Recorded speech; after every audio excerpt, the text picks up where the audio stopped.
પેટલાદમાં નાતાલ પર્વની હર્ષો ઉલ્લાસથી ઉજવણી કરવામાં આવી। પેટલાદમાં ખ્રિસ્તી સમુદાય દ્વારા નાતાલ પર્વની ભારે હર્ષો ઉલ્લાસ સાથે ઉજવણી કરવામાં આવી છે।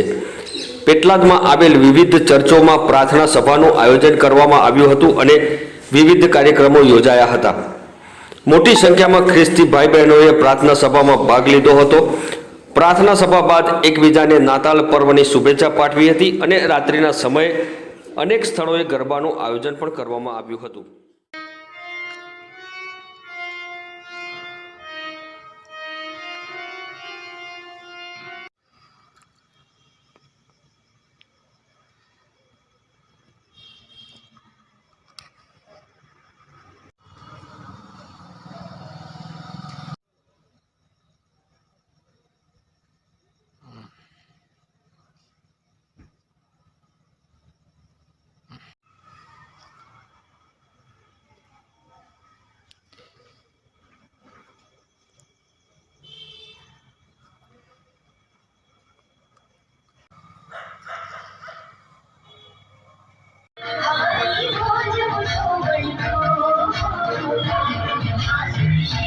Hi.